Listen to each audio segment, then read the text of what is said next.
Tonight's event, the COVID vaccine, a shot in the arm for fertility treatment, has been made possible thanks to the support of the Edwards and Steptoe Research Trust Fund, the British Fertility Society, Cooper Surgical, and Bristol Fertility Clinic, and PET are extremely grateful to them. At PET, we've been following the approval of and the rollout of the vaccines, just as many of you will have been doing. And in our team meetings, we discuss who's nearest and dearest has had the vaccine.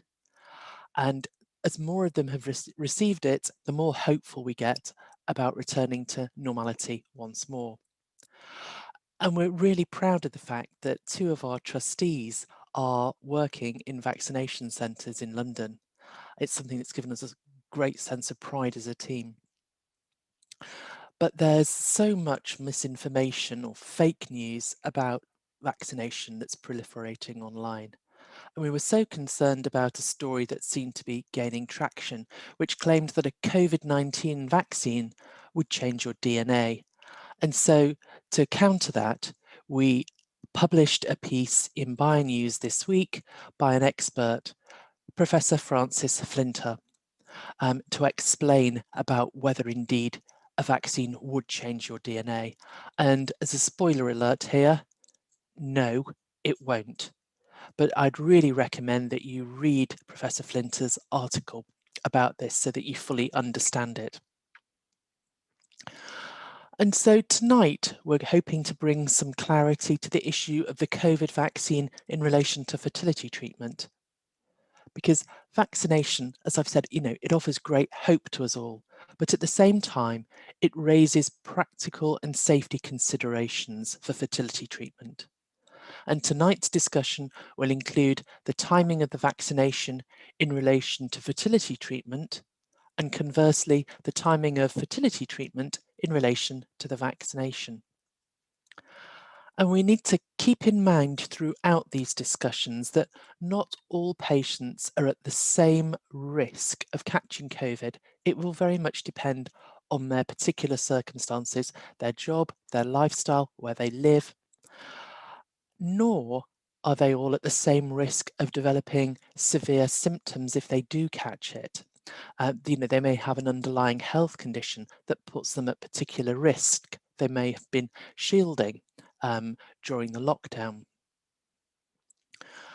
And tonight we will hear about the advice and guidance in relation to the vaccine and assisted reproduction from Professor Jason Kasraie, Chair of the UK's Association of Research and Clinical Scientists, ARCS, who've written guidance in conjunction with the British Fertility Society. Then we'll be hearing from Dr. Anna Veiga. She is coordinator of the European Society of Human Reproduction and Embryology, that's ESHRE, of their COVID-19 working group.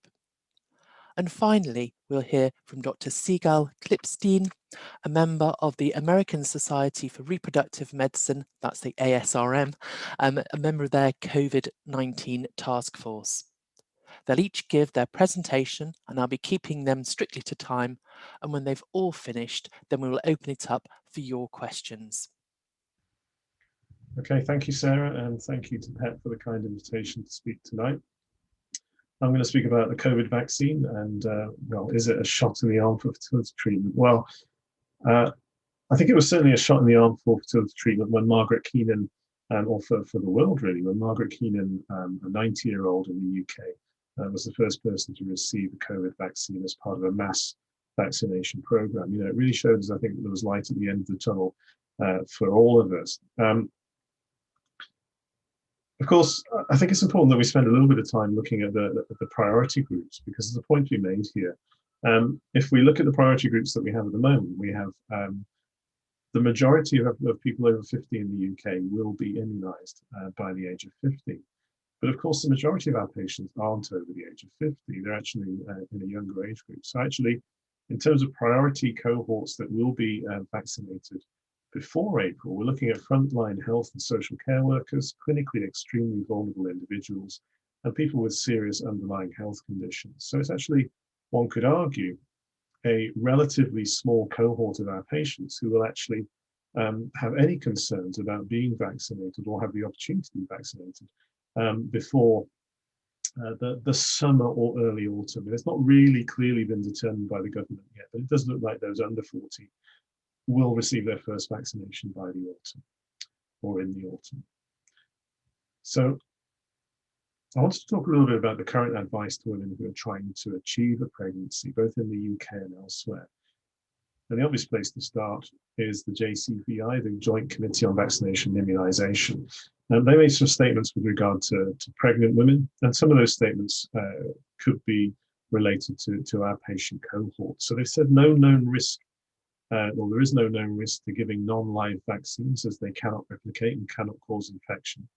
And they appear to put the RNA vaccines, I'll talk about those a little bit more later, into that bracket of non-live vaccines. They say there's no data to indicate safety concerns, but insufficient evidence to recommend routine use during pregnancy. They do say, however, the vaccine should be considered for high-risk patients.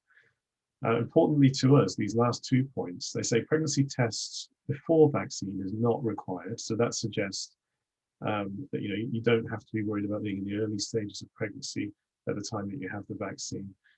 And even more important to us is they say there is no need to avoid pregnancy after vaccination. So that suggests to our patients that after vaccination, they are safe to go ahead and have treatment and try to achieve pregnancy as well. So in terms of what ARCS and the BFS say, we made a statement on the 13th of January, the ARCS BFS Joint Working Group made a statement. We said that it's expected that access to the vaccine will allow vulnerable patient groups to be able to access fertility treatment that may have been paused during the pandemic. And that's important. There will be a cohort of our patients who have been unable to access treatment because they're in a high-risk group. And now the prospect of having 2 vaccinations and having a degree of safety means that they may well be able to come through and have treatment. Also, very importantly, we stated that actually vaccination in and of itself will build resilience within clinics. And that resilience is in terms of the workforce being more resilient to the effects of infection. Now, our workforce, fortunately, is usually relatively young, and because of that, usually a relatively lower risk. However, there is always the risk of the need to self-isolate, or the risk of protracted periods of illness, which with highly specialist teams can put the entire department in jeopardy on occasion. So we stated that the use of any pharmaceutical product in women who try to conceive should be subject to a balance between the expected benefit and the potential harms. And I think this is a big issue for our policy. We have a very real and clear potential harm from COVID infection, and we have a very clear expected benefit from vaccination in developing immunity to COVID infection. So we have to be aware of that balance between risk and benefit and where we stand with it at the moment. We also state that women who would benefit from the vaccine should be able to receive it without compromising their planned fertility treatment. And importantly there, we don't subcategorize that group of women, we just say women. So that suggests that all women who are offered the vaccine should be able to receive it without compromising their treatment. We go on to parrot the JCVI guideline, as is appropriate because they're the experts in vaccines and viruses, but there's no known risk from other non-live vaccines in pregnant women. And we also state that appropriately informed patients who choose to accept vaccination don't need to avoid treatment in pregnancy after vaccination. So we're very much in line deliberately with the JCVI guidance in the UK.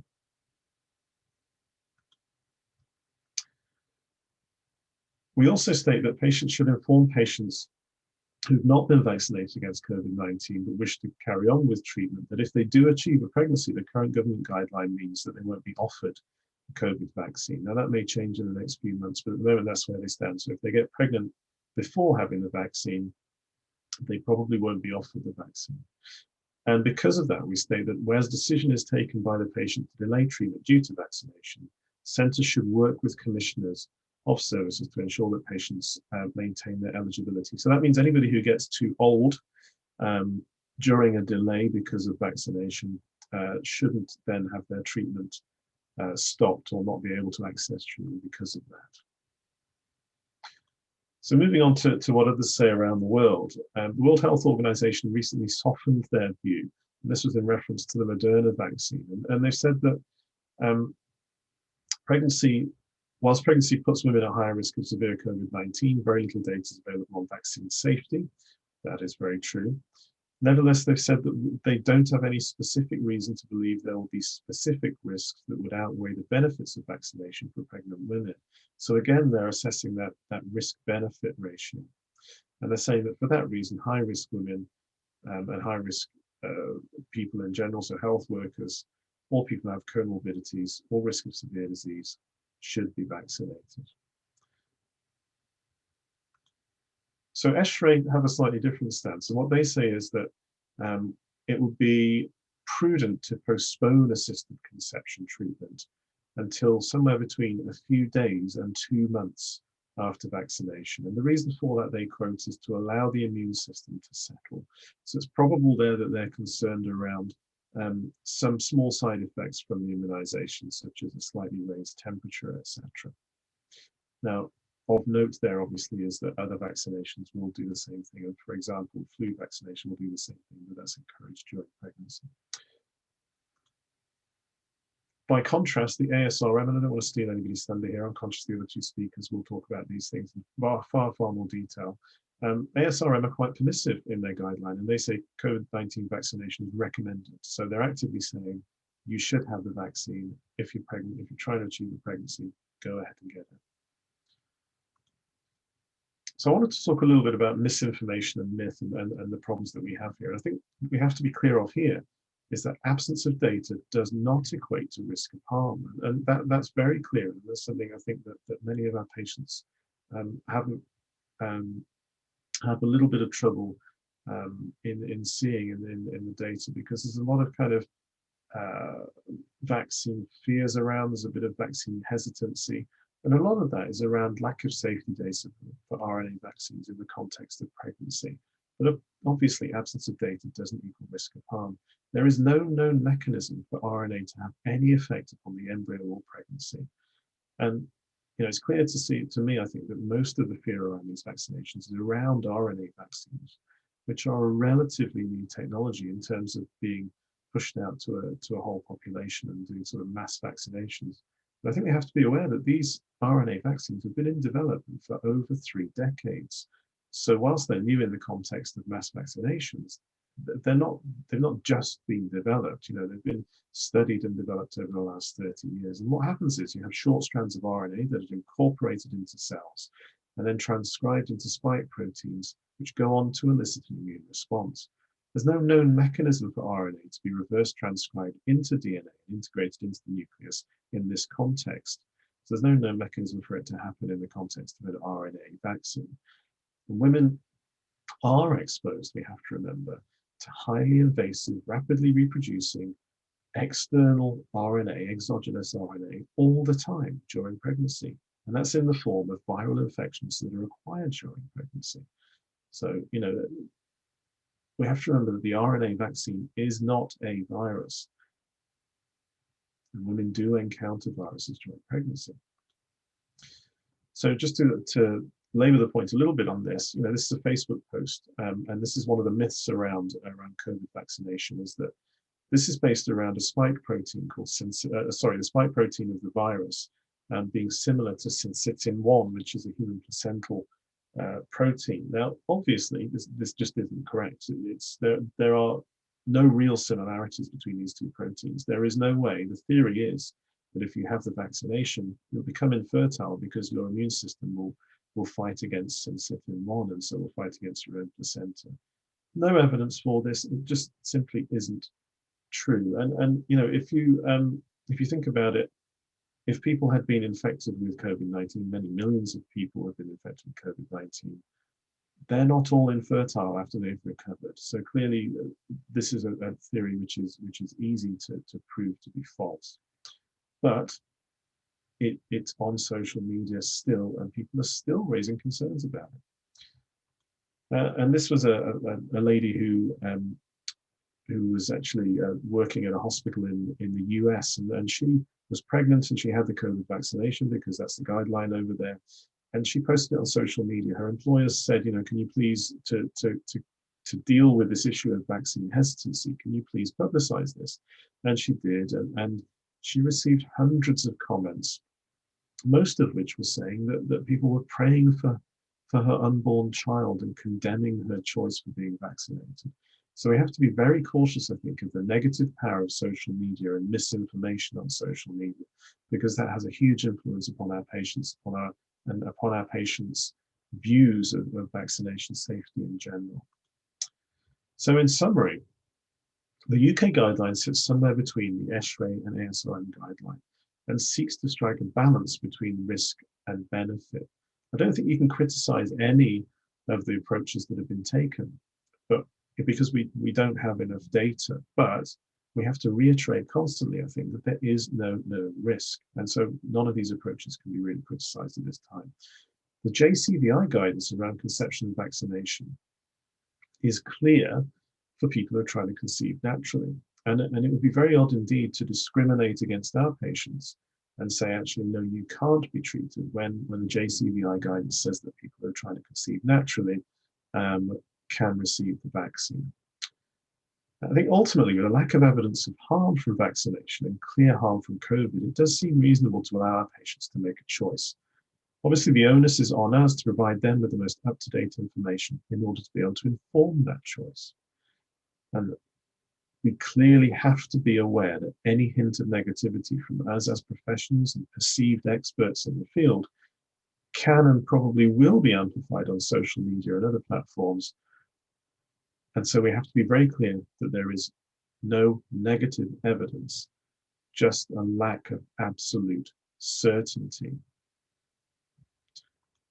So I'd like to finish by thanking the ARCS COVID Working Group and the executives of both BFS and ARCS who've helped enormously in developing these guidelines in the UK.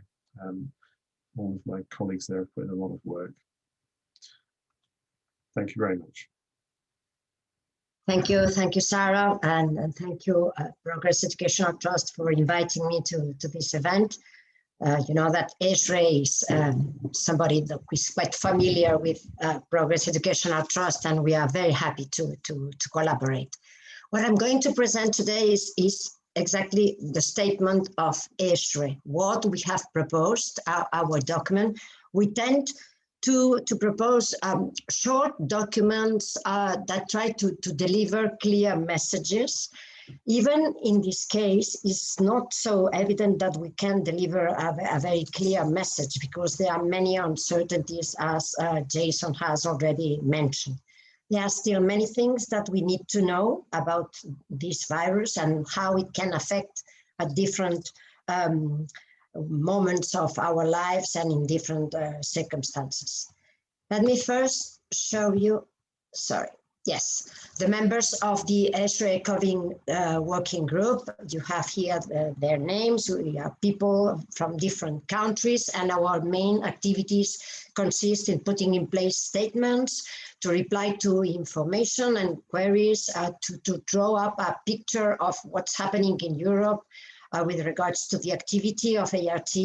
We also try to request our members and the whole community to send information regarding, in this case, the occurrence of pregnancies in patients that are affected by COVID, to see exactly what is happening.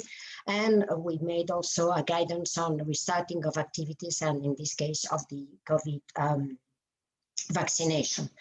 Our group is supported by the ESHRE Central Office, and we have the luxury to have Natalie Vermeulen assisting us, which is something that makes things very, very easy. In this case, the COVID-19 vaccination and assisted reproduction statement was published on the 12th of January 2021. And we tried to reply to 3 different questions. As I said, it's important that we are able to deliver a clear message, not only to the patients, but also to the professionals. And the 3 questions are the ones that you see here. Should men and women receive the COVID-19 vaccine before attempting conception? How long should couples who have received this vaccination postpone conception, and if so, for how long? And should pregnant women be vaccinated? Regarding the first question, Probably the three speakers are going to repeat some of the information that we are delivering, because this is the situation. We have a lack of information on the possible effect of COVID-19 vaccination on assisted reproduction treatment of future pregnancy. There are no data. The product information on both Comirnaty, on the vaccine from Moderna and the AstraZeneca Oxford University vaccine, states that animal studies do not show any harmful effects in pregnancy. I'm referring to these three vaccines because they are the ones that have been approved by the European Medicines Agency. Obviously, in other cases, the information is quite similar. And the final thing that I wanted to say in this slide is that data during pregnancy as reported as very limited, with no data on breastfeeding. You see here on the right side of the slide, the project information from Comirnaty, and it's similar for Moderna and for AstraZeneca Oxford University vaccine. With regards to fertility, pregnancy, and lactation, again, limited experience with the use of this vaccine in pregnant women. Even there seems that the animal studies do not show any direct or indirect harmful effect with respect to pregnancy, embryo-fetal development, postnatal development. With regards to breastfeeding, it is unknown whether Comirnaty is excreted in human milk, and as I said, animal studies do not indicate any indirect effect with respect to reproduction. So with regards to the question about should men and women receive the COVID vaccine before attempting conception, we say that we cannot make conclusive recommendations on whether they have to do that.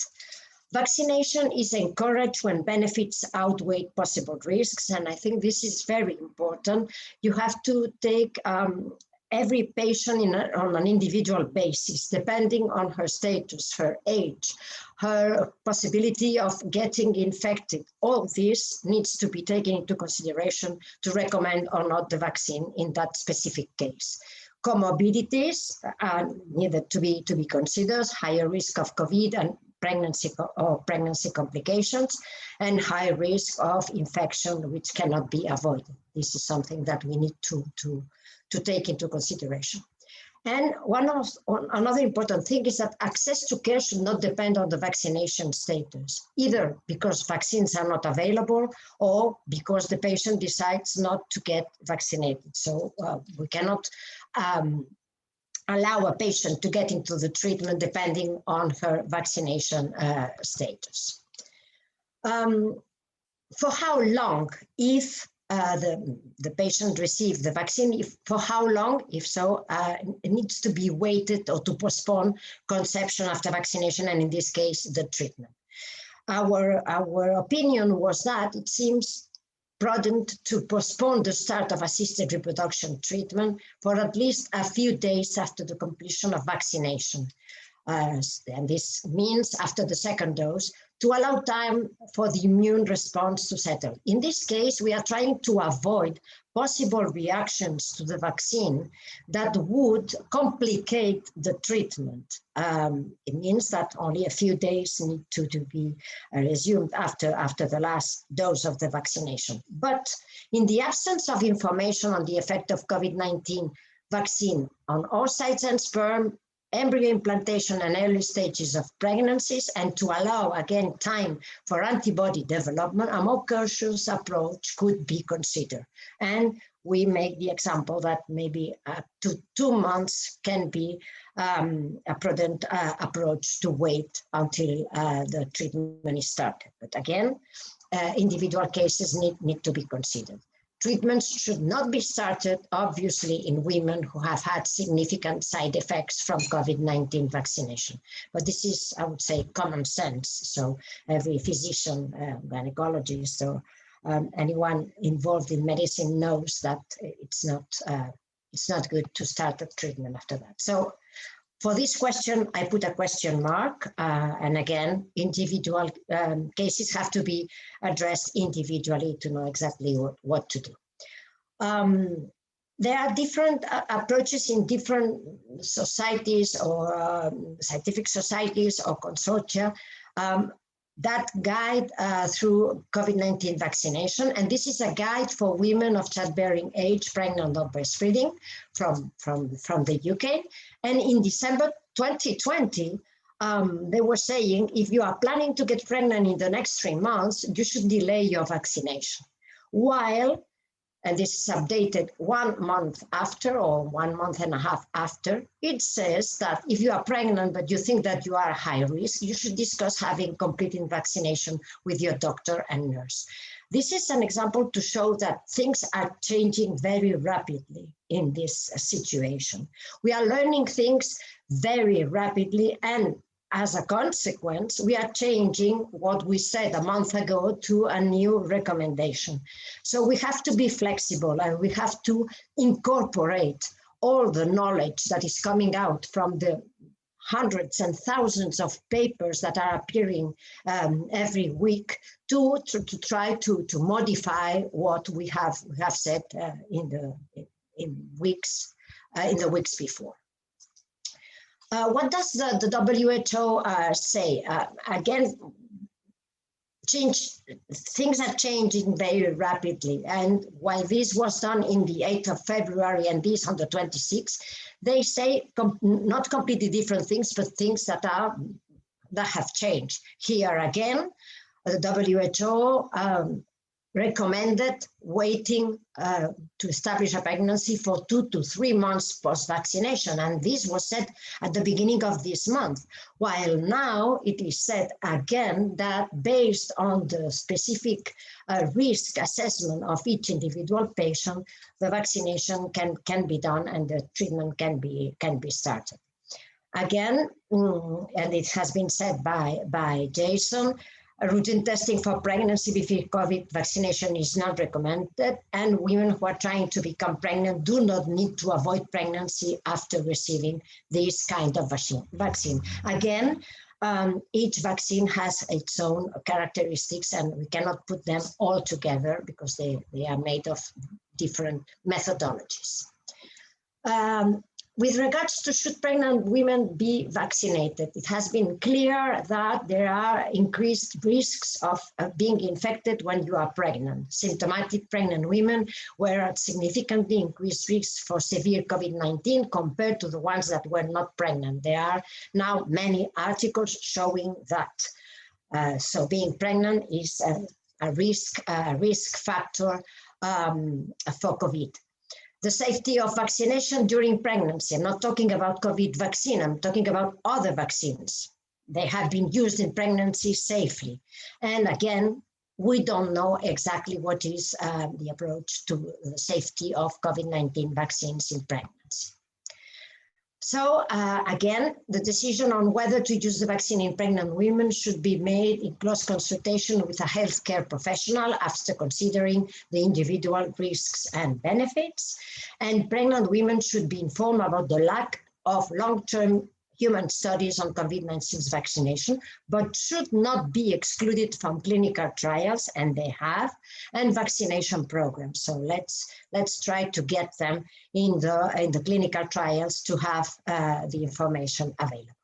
With regards to the vaccination of staff, vaccination of healthcare workers aims for their protection and to help reduce the risk of transmissions.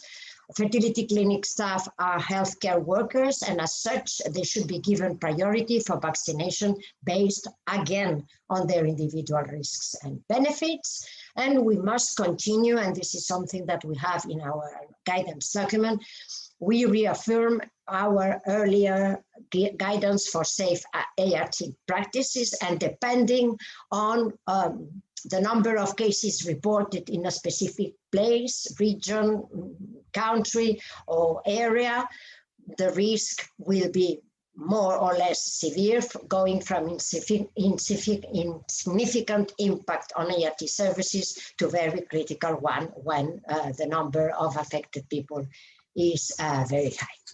This is my final slide, replying to the 3 questions. Should men and women receive the COVID-19 vaccine before attempting conception? Yes, if available and when benefits outweigh risks. Should couples who receive the COVID vaccination postpone conception, and so for how long?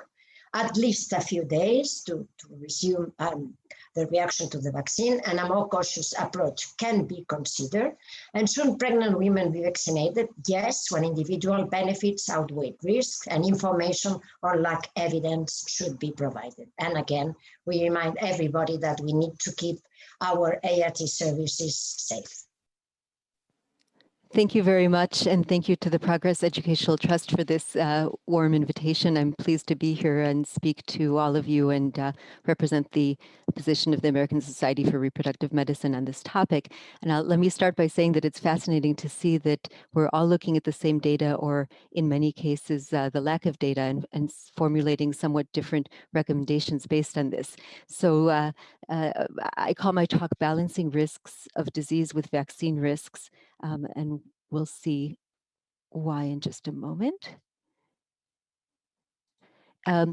So if we look at the risks of disease, which are very real, and we compare them to the risks of vaccination, which are theoretical at best, we can see, as the other speakers have also noted, that COVID disease in pregnancy is a very real thing.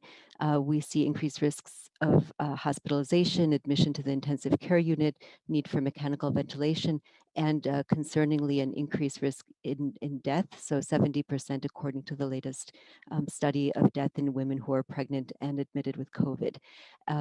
There are also possible increased risks of preterm delivery, diseases of high blood pressure, preeclampsia in pregnancy, blood clots, miscarriages. And both with disease and with vaccine, we can see that there is potential risk to the fetus from fever in the mother, and this is a risk primarily in the first trimester. Now, you will note that certainly in both cases you can get fever. In the vast majority of symptomatic COVID disease, one of the presenting symptoms is fever. After vaccination, particularly after the second dose, we see fever in about 16% of cases. And this can be taken care of with paracetamol, which is safe in pregnancy. And as long as the woman is aware, she can address that. Now, if we look at the COVID vaccines, and I will address the mRNA vaccines because those are the ones that are currently available in the United States for use. They're made of mRNA and lipid particles, and these rapidly disintegrate in a matter of hours to days. They are injected into the muscle cells and do not travel into the rest of the body. They don't have live virus, they don't have attenuated virus, and they contain no viral particles. And so according to the mechanism of action, they should not impact fertility, whether that be egg or sperm, fertilization, implantation. They should not affect pregnancy either in the first trimester or second trimester in terms of miscarriages, should not increase risk of fetal demise or birth defects, and certainly should not affect lactation. The virus does not reach the breast milk, and there are some studies that suggest that the antibodies from women who have COVID disease end up in the breast milk, which may also happen with vaccination, and this would be a positive benefit as it would protect the infants from COVID disease by a little bit of passive immunization. And so in the balance, there is no known risk from these vaccines. If we look at other vaccines in pregnancy, there's a long history of many decades of women receiving hepatitis, tetanus, flu vaccines, and none of these were studied initially in large randomized controlled studies in pregnancy. There are studies that have come about many years later, but for example, we recommend the flu vaccine to women in all 3 trimesters, and unfortunately, we leave women with the tough decision of choosing whether to be vaccinated or not in an absence of data. Now, with a lot of these vaccines, we have many years of data, but initially that didn't exist, and so the situation repeats itself again with the current vaccine. Again, we don't think there's any harm, but it would be really nice to have had these studies early on to reassure women and their partners that this is not a concern. So with that as a background, the ASRM task force took into account all of the studies and all of the guidelines and the mechanism of the vaccination and the basic science behind it. And the overlying principle by which we made all of our other recommendations is that the known and potential benefits of these vaccines outweigh the known and potential harms of COVID infection. The task force does not recommend withholding the vaccine from patients who are planning to conceive, who are currently pregnant in any stage of pregnancy, or who are lactating. Patients undergoing fertility treatment and pregnant patients should be actually encouraged to receive vaccination based on their eligibility criteria. And we understand that the vaccine supply is currently limited, and many people will not yet have access, as Jason explained, in the UK as well for many months yet. But this vaccination will help minimize the risk to themselves and to their pregnancy. So on balance, vaccination is better than waiting. And in fact, women who conceive in the window between the first and second dose should receive that second dose at the appropriate time. Um, and as the final kind of overriding recommendation, there's a public health component to what the American Society of Reproductive Medicine is asking of physicians, and to promote vaccination not only to their patients, but to their communities and to the public at large. We're facing a very large difficulty with vaccine hesitancy and misinformation in the US, and who better to explain and promote vaccination than physicians, both on a personal doctor-patient relationship and on a broader society level. Um, Underlying all of these decisions is the need to support a shared decision-making model in which the woman is at the center, the man is at the center, those making the reproductive decisions. And they should be supported in their autonomy. And so self-determination is an important ethical principle that we use, certainly providing benefit and then non-maleficence, do no harm, that underpinning of the Hippocratic Oath. And so while we do not say that men and women looking to become vaccinated who are considering pregnancy or who are pregnant need necessarily to go to their physicians to have a discussion about this, we certainly support this. And then the considerations, as Anna and Jason have mentioned, should be consider a whole variety of things. One is local transmission, which in the US is still quite high. Personal risk of contracting the COVID. What's your work situation? Are you quarantining at home? Are you in a busy work environment where you can't protect yourself appropriately? The efficacy of the vaccine, which fortunately the vaccines that are currently available are quite efficacious. The known side effects, which for the most part are transient. And then you cannot provide a shared decision-making model without sharing the very real fact that there is a lack of data regarding vaccination during pregnancy. There is not data of harm, but there is very real absence of data. And this is really a shout out and a call to action to include women who are pregnant and attempting pregnancy in vaccine studies, because if we had this data early on, we could tell patients, well, not only is it safe to take these vaccines, but perhaps you would decrease your risk during pregnancy. You're going to risk decrease the risk to the fetus and to the ultimately of the delivery. We just don't have that data to reassure patients.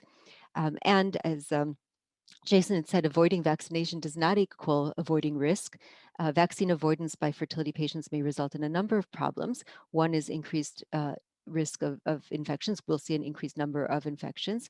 And we will see most likely increase of severe disease during pregnancy. Similarly, delaying the conception and fertility treatment may also be harmful. So waiting until vaccines are first of all available and until a window is passed, whatever that window may be, until full immunity is achieved or even longer, will be problematic. We like or we hope that fertility treatments will last very short periods of time, but we know from experience that they may last months, they may last years, and this prolonged window of exposure to COVID-19 is harmful and may well decrease the odds of success due to age-related decline in fertility and other things. And so in the balance, maximizing vaccination prior to conception should be a priority. And I wanted to just end with this picture of this is a woman clearly pregnant becoming vaccinated in Israel, and Israel's led the world really in the number of people who have been vaccinated, more than half the population. And they had seen an uptick in cases of severely ill pregnant women, and the OBGYN groups in the country petitioned the Ministry of Health to allow vaccination. And initially this was allowed in the second and third trimester, and then ultimately in all trimesters of pregnancy. And I'm hoping that we'll see many more of these pictures as we move forward. So with that, I thank you for your attention.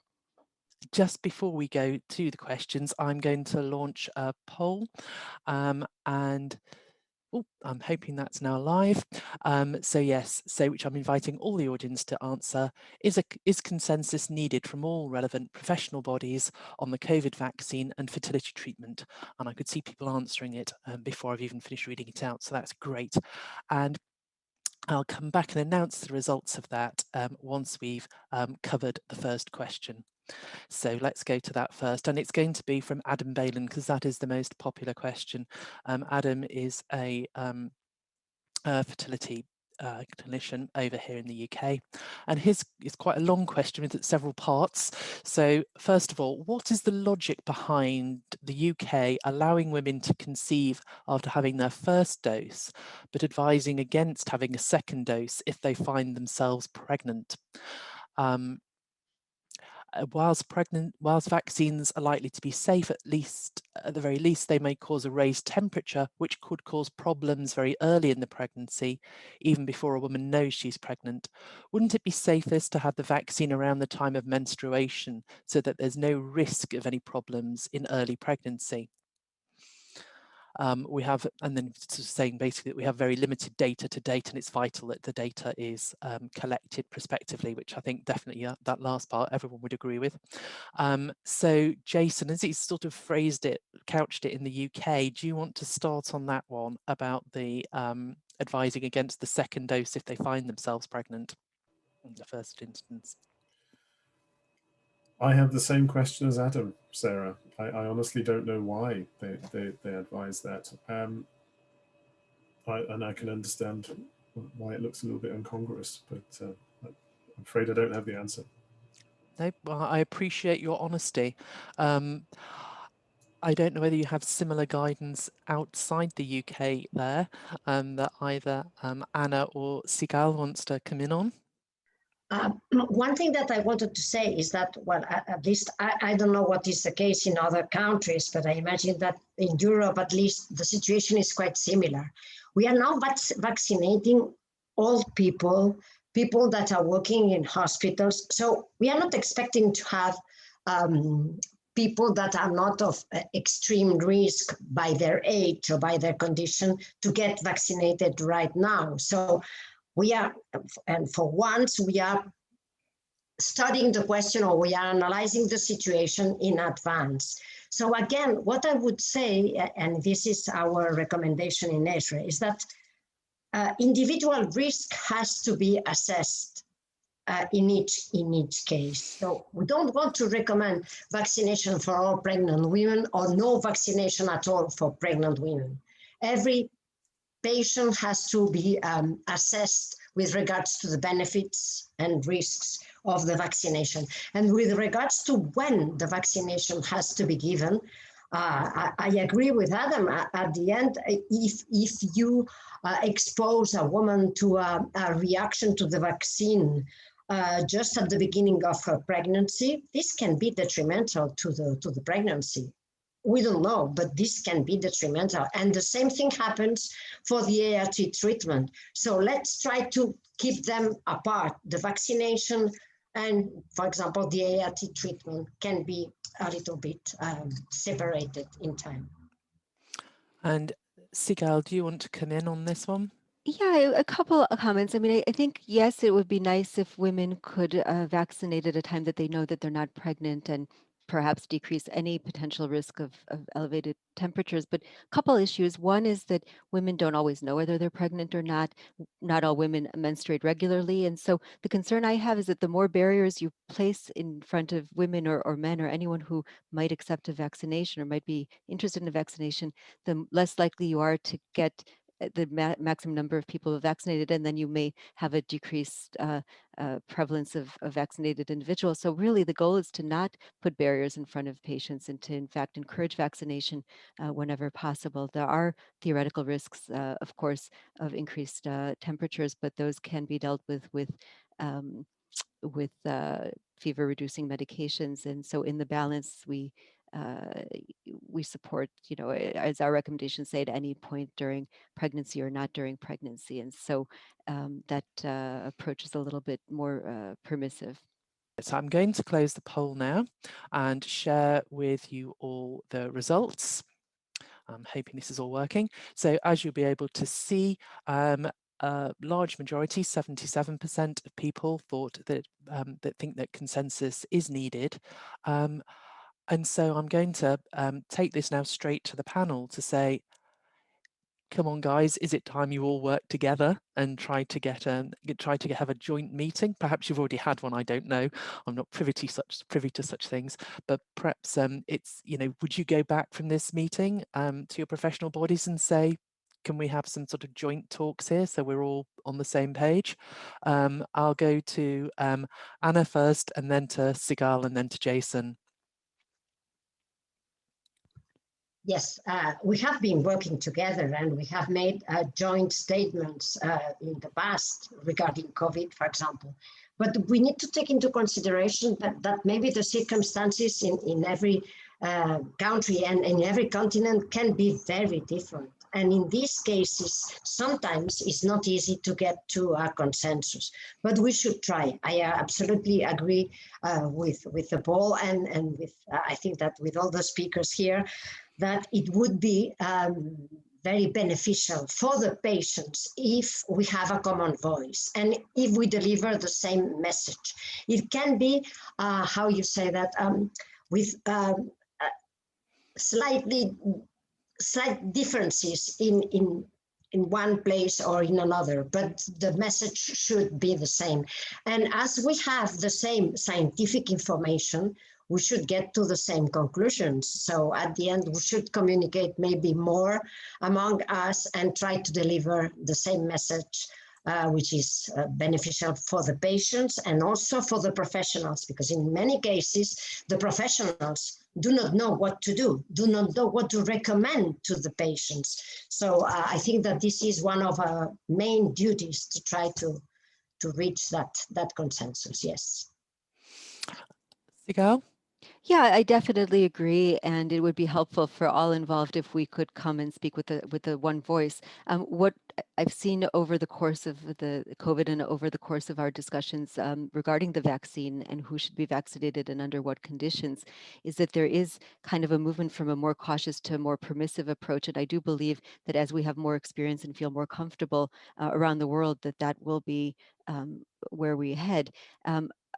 To speak in one voice would be great for a variety of reasons, including, as I had mentioned before, the issue of vaccine hesitancy. We really don't want people to think that because we have somewhat different recommendations, and it's really the differences are in the nuances. I think most of us are saying more or less the same thing, but to think that because of that, we believe that the vaccines are unsafe, or women shouldn't receive them, or women shouldn't get pregnant if they've received them, certainly for me, it's very important that the messaging comes across that these vaccines are safe, these vaccines are effective, these vaccines will prevent you from having disease, and disease is not a good thing to have, particularly when you're pregnant.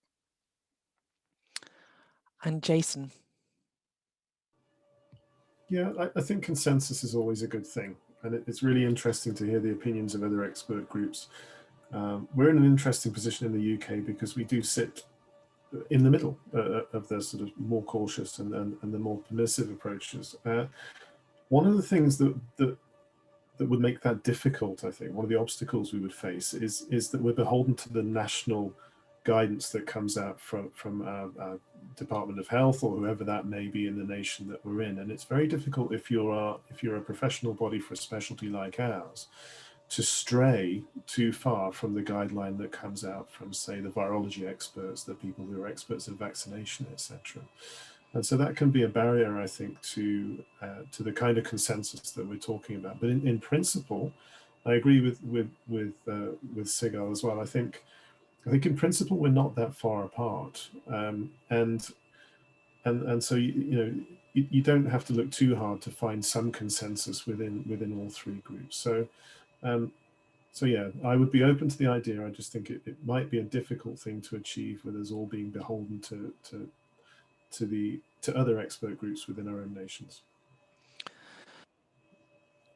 I mean, I think it's more important than ever at the moment that there is, as much consensus as possible, because people just find it online. It doesn't, and then they're comparing and contrasting, and we see lots of people asking questions, well, why are they saying this here and that there, and then coming to, putting 2 and 2 together and making 26. And then it's all blamed on Bill Gates trying to depopulate the planet before we know where we're up to. So, I think anything that can be done to sort of have some consistent messaging, obviously subject to what your national bodies are saying, would be really, really, really helpful. So I'm going to go to the next most popular question, and it's come up in another one as well, actually. So this is from an anonymous attendee, but also from Veronique Berman, and they want to know about men and whether men should be vaccinated, because men may be in, obviously they're not at risk in the third trimester, but well, perhaps at the end of their woman's hormones, but what they might be in a high risk occupation with a lot of exposure to COVID. Should they be having the vaccine? Is there going to be an impact on their fertility? So I will go with Jason first this time, and then we'll go to Sigal, and then to Anna if there's something else that needs to be covered off. Okay, so I've had my family already. You heard them screaming earlier. But I have had the vaccine, and I had no concerns having the vaccine. There's no evidence of any issues with male fertility, and it's difficult to conceive of a mechanism by which they could arise. So whilst there may be a question mark over the effect of COVID itself on male fertility, and it'll be a long time before we determine whether there is any effect or not, the vaccines themselves, there's no evidence of any harm. So I would say yes, it's fine to do. And Sigal? Yeah, I would agree. We certainly don't mean to ignore men in this equation, but I think the concern is really more pregnancy related for women. The only potential risk you might have for vaccinating men is that if men develop a high fever, there is a potential transient risk on sperm production, and so it may decrease fertility through that mechanism for a very short time. But again, men get febrile illnesses for various reasons, and they're much more likely to get a higher fever from actual COVID infection than from the vaccine. So, so yes, I would encourage men, especially men who are living with women who are trying to get pregnant or pregnant, to therefore further decrease the risk burden for the women of becoming sick with COVID.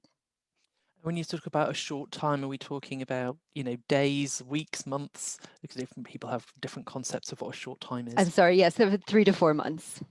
Okay. And Anna, is there something that you'd like to add to that? Again, I agree with Jason that it's been proved that the disease COVID can have an impact on male fertility. More papers are appearing with regards to that. So the COVID vaccine would be recommended for men to try to not to get affected by the virus, by the disease, and by a problem in their fertility, in their future fertility. And again, the same thing as it happens with women. I would not vaccinate a man just when he's starting a fertility treatment. I would try to get some time interval between the vaccination and the treatment to avoid possible reactions to the vaccine that can be problematic for the sperm, for the sperm to be normal. Mm-hmm. Great. So now we have a question about from an anonymous attendee. Wouldn't the antibodies produced by the vaccine be passed on via the breast milk, and would they therefore confer a benefit to the child? I don't know who wants to take that one first. I'm perhaps we'll go with Sigal. You can go first on this one. Yeah, so they may the antibodies may cross into the breast milk, and that would be protective, and so that is a potential benefit of women being vaccinated, especially later in their pregnancies. There is precedence with this with diphtheria, and when there are outbreaks, there is a recommendation to increase vaccination among women towards the end of their pregnancies to allow for passive immunity in the babies. We know that young babies don't develop immune responses to vaccinations in the first couple months of life. And so, so if you do have a concern for certain infections affecting the newborn, this is a really nice way to work around that that risk and improve neonatal health. So yes, this could be a potential benefit of the vaccine, and requires, of course, like anything else, more study. We will know the answer to that fairly soon. Do Jason or Anna, do you want to come in? Nope, they think you've covered that off completely, so that's great. So we'll go to the next question now from Grace Dugdale, and she wants to know who's monitoring the emerging evidence on potential reproductive toxicity. It seems that the original guidance on this appeared to be based on a single rat study from Veiga. And do we know what are there more animal trials in progress that have been conducted since? So if we take that bit first. Now, who's going to go with that one first? We'll go with Anna first, and then we'll go to Jason. Can you repeat the question, because I couldn't exactly follow what you were asking. Okay, so who's monitoring the emergence of evidence on the potential reproductive toxicity? And she wants to know if there's any more has come out since the trials in rats, and are there any more animal studies that have been conducted since? Well, I think that animal studies have been performed and they did not show any harmful effect. But now we have to move to the human experience, and there are many more papers that are appearing, not only on COVID and pregnancy, but also on the back. Many more papers will appear with regards to the experience with COVID and the status of pregnant women. So this will come up. And it's amazing how much literature has come out from a virus that is just here for 1 year. It's amazing how many how much research has been performed with that virus, and how many data we do have actually. It's really something that has never occurred before. So we expect that we will have data quite soon on many aspects that now we don't know. And I think that, again, the collaboration of all of us, the ones that are working in this field, is essential to try to put together the data and to know exactly what we can do and what we can recommend to the patients and to the professionals. And Jason, do you want to come in on this one as well? Yes. So I'm reasonably certain that studies are underway at the moment in humans, but I do think that there is another important point, which is that, as with any kind of new intervention, we're not aware of any risks at the moment, but there is a need for ongoing monitoring. And I think there is a question mark in my mind over who's doing the monitoring at the moment of the individuals who are having the vaccine in the UK. But yeah, whilst there is a need for ongoing monitoring, again, just to reiterate, I personally have no concerns at the moment, and there is no evidence of any harm at the moment. I will add my anecdote of my great studies, number of one, is that I met somebody last week who is pregnant and had the vaccine and is part of a study. So hopefully that will come through in time, but I suppose the vaccine hasn't been out that long yet, so we're playing catch up here, aren't we, in a way. Now, Grace goes on to ask really whether, she says, if COVID risk is higher in pregnancy, surely it's best to allow immunity to build, as Anna highlighted, before a planned conception. So she asks, is it really so difficult to avoid vaccination in the second half of a cycle in case of early pregnancy for natural conception? I don't know whether, Anna, whether you want to go with that one again first. Oh, you're on mute. Sorry. It's okay. The question is that if you have to receive the vaccine in the second half of the cycle? Is that the question? Yes, I think she's saying, I think it's to do with if you're planning a pregnancy, and suppose you're monitoring your cycle, perhaps then, is it really so difficult for people to try and avoid that? Obviously, you can plan things in advance, especially if you are being submitted to an ART treatment, or if you are planning a pregnancy and you want to get pregnant on a specific cycle. What we try to say in our recommendation is that there is time enough to try to separate the treatment or the conception itself from the vaccine. In certain cases, they will go together, and probably there will be no problem about this. But if you can separate them, we think it's much better. Okay. Sigal, do you want to come in on this one? Sure. I think this goes back to the decision making of each individual person. And then someone I can imagine might say, look, I'd much rather not just take the vaccine when I'm not pregnant, but wait the 4 weeks or 6 weeks, depending on the vaccine, until I know that I'm fully reached maximum immunity before I embark on a pregnancy. So there is an argument for women who are not yet pregnant to become vaccinated and wait so that they decrease their risk of having infection during pregnancy, because even with vaccination, it takes a little bit of time to reach maximal immunity. So if you were taking a cautious approach in that sense, you certainly could make a decision to delay by a little bit.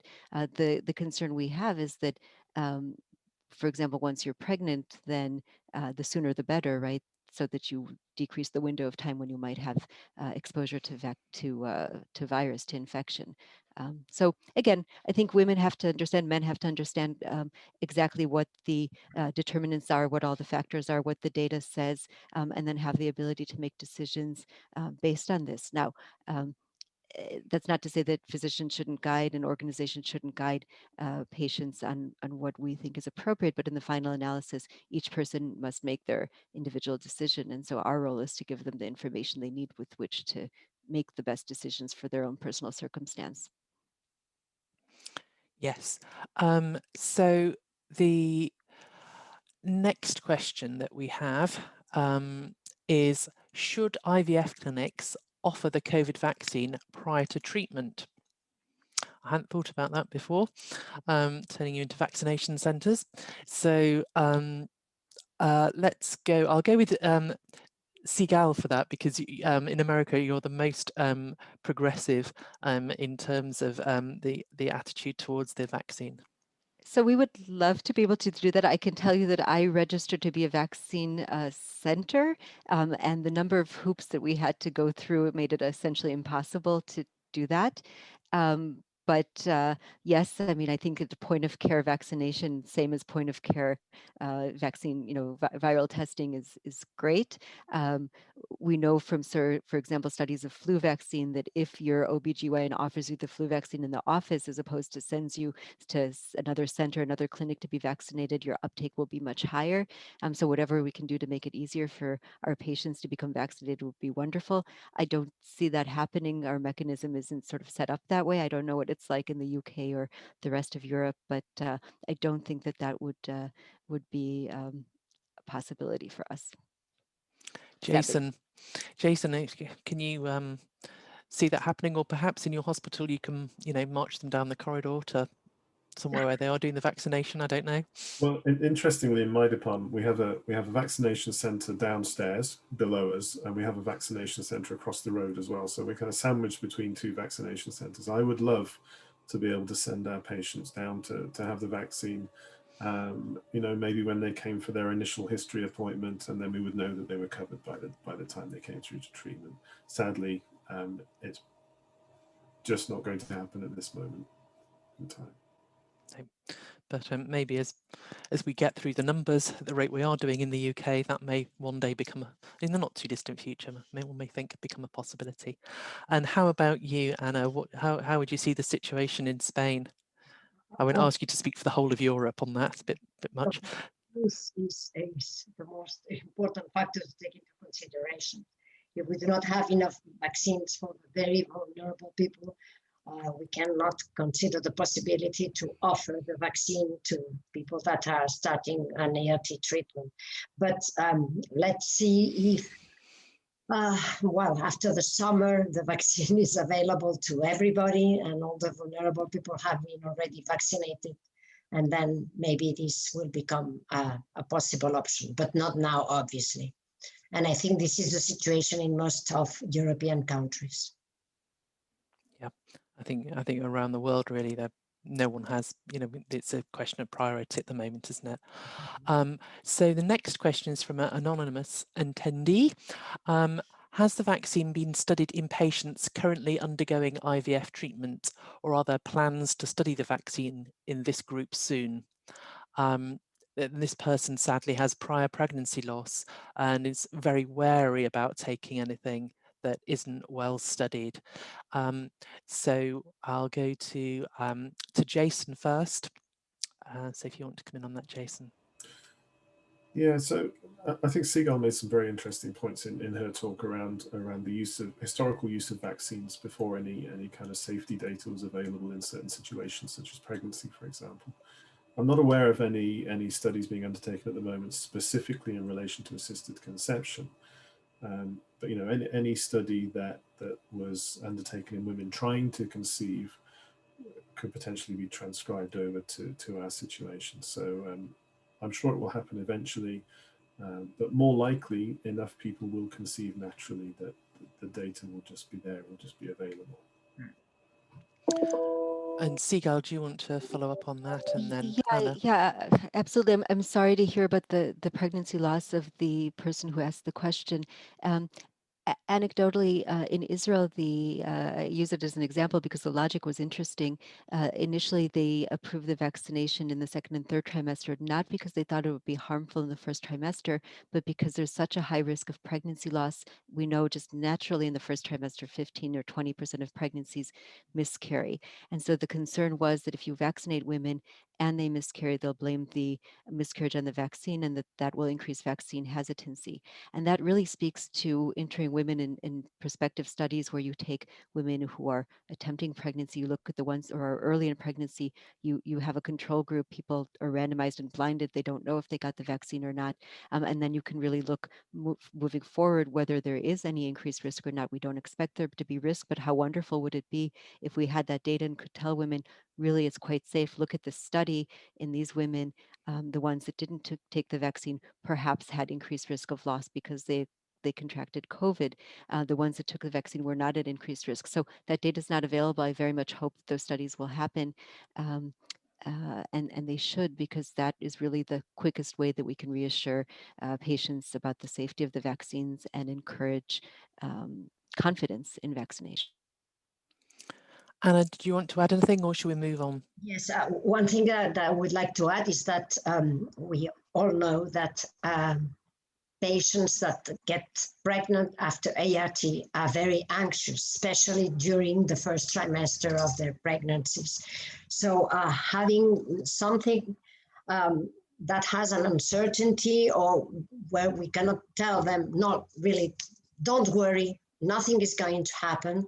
And we cannot say that because we don't know exactly what is going to happen, will increase their anxiety. So I would say that we have to be careful with them, with the patients that are submitted to ART. It's not the same in a spontaneous pregnancy situation or in an ART situation. It's completely different. And I think that we need to take this into consideration. Thank you. So the next question is from Francesca Arico.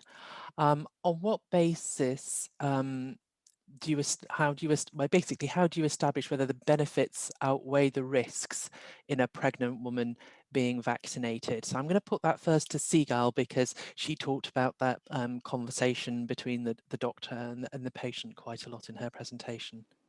Yeah, I mean, I would reiterate that the risks are theoretical of the vaccine. The benefits of not getting COVID are quite significant, and much of it also depends on how much you can protect yourself. So if you're in a situation where you're not at high risk of exposure to COVID, and perhaps if you're in a country that does not have a high prevalence of COVID, which we all hope to be living in soon, then your balance, your equation might be different from somebody else's. But I do think that that the risk and balance, risk and benefit needs to be discussed.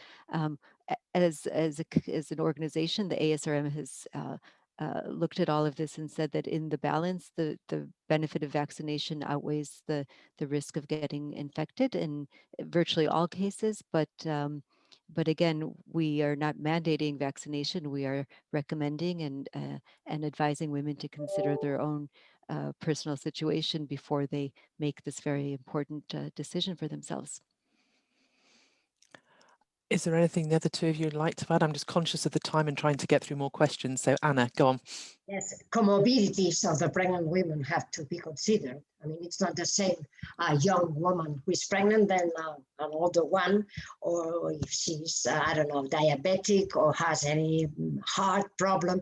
So it's not only the situation or the place where she is and the risk for infection, but also her health status. And this is something that we need to consider with great importance, not only for the ones that are pregnant, but also for the ones that plan a pregnancy and want to get vaccinated.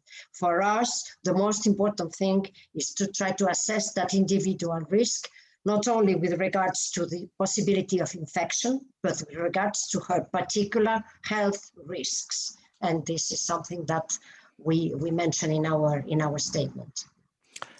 Jason, I can see you're itching to chip in.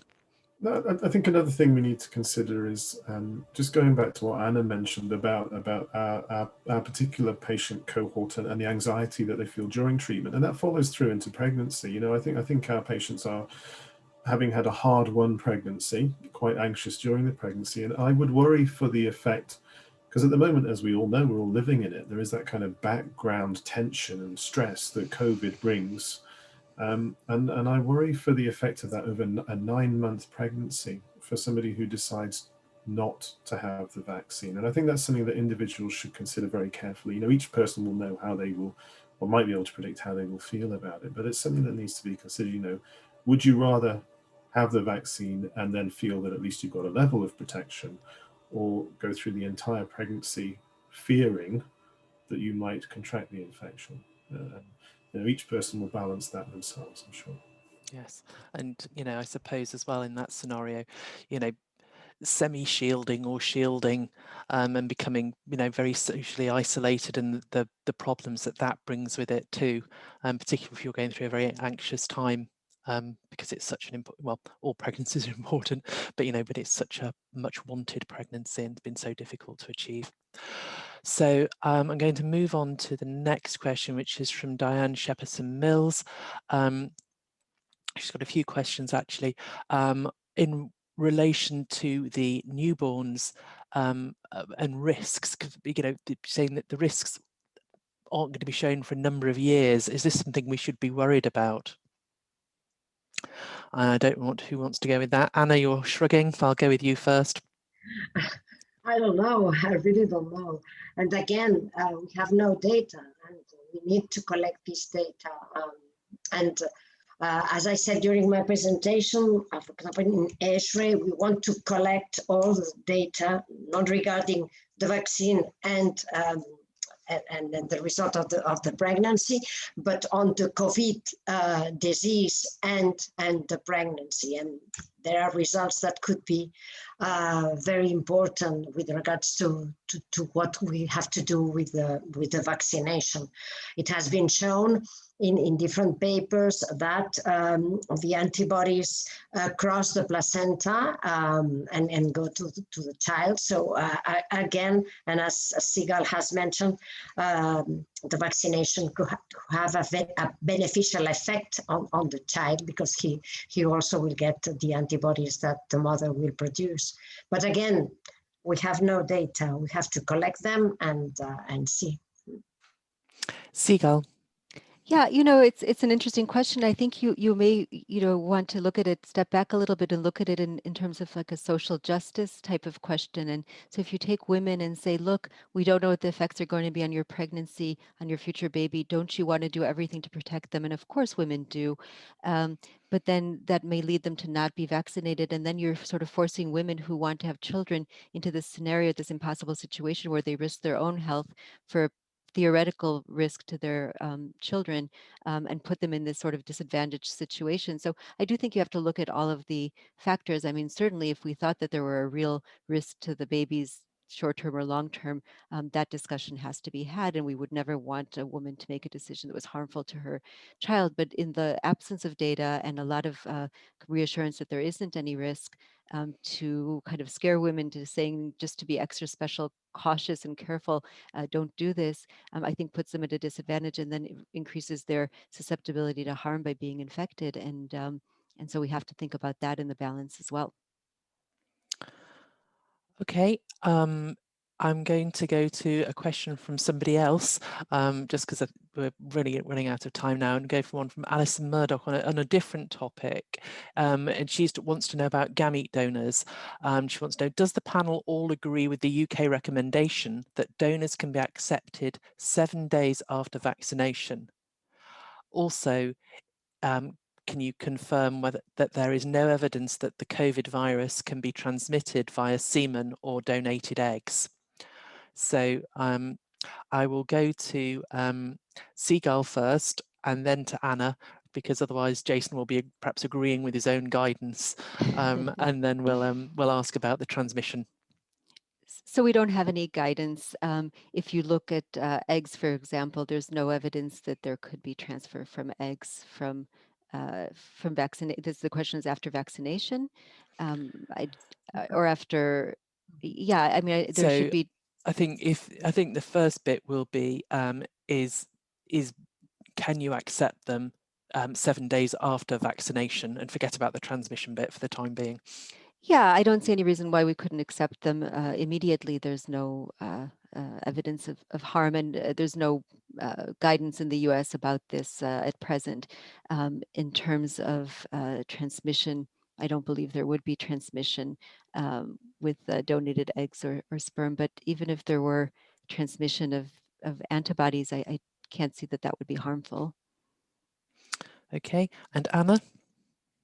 I really, is the question related to the transmission of the virus or after vaccination? If it's with respect to the transmission of the virus, it has been shown that eggs cannot get infected by the virus. The same thing does not apply to the sperm, because it seems that you can have an alteration of the sperm quality, and I'm not sure that the virus can be present in the ejaculate. But if we are talking about the vaccine, I see no problem in accepting an egg donor or a sperm donor 7 days after the vaccination. I mean, it's there's no problem at all with regards of that.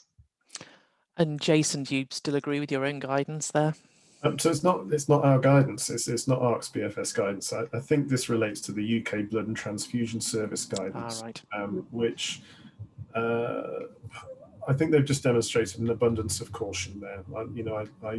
I don't know where the evidence they had for that came from, to be honest. So I would agree with Anna and Sigal on their points. Great. Okay, and then I think we've just got time just about for one more, which is from an anonymous attendee, who just simply asked, should vaccination be withheld in the patient undergoing IVF? So I think we'll go Anna, Sigal, then Jason, and that's the last question. So the question is if we have to recommend the vaccination prior to IVF. This is what they are asking? They're asking, should vaccination be withheld in people undergoing IVF? So if they say, should I have it? And you say, no, you mustn't have it. I think that's how I read the question. I think that it has to be thought in an individual basis. And when the vaccines are available for everybody, depending on the risk of everybody, and at the end, each of the patients can decide if they get vaccinated or not. And what we have said in our guidance is that we cannot pretend that everybody will be vaccinated, because there are people that will not get vaccinated because they don't want to. And we cannot pretend that the ART treatment depends on the fact that the patient is vaccinated or not. So the access will be the same for all of them, irrespective of the fact that they have been vaccinated or not. Okay, Sigal, if you can be quick, and Jason even quicker. Yeah, I mean, we certainly shouldn't disadvantage those who have infertility and are coming to us in a similar way that you wouldn't tell people not to get pregnant after getting vaccine. This is a personal decision. So no, I definitely think that should not be withheld from those coming for fertility treatment. And Jason, do you agree with Sigal? Yeah, I think we can't discriminate against our patients, and when we're allowing people who conceive naturally to have the vaccine, how could we say no to our patients? It's a shared decision-making process on the basis of us providing available information to the patients so they can consent to having the vaccine.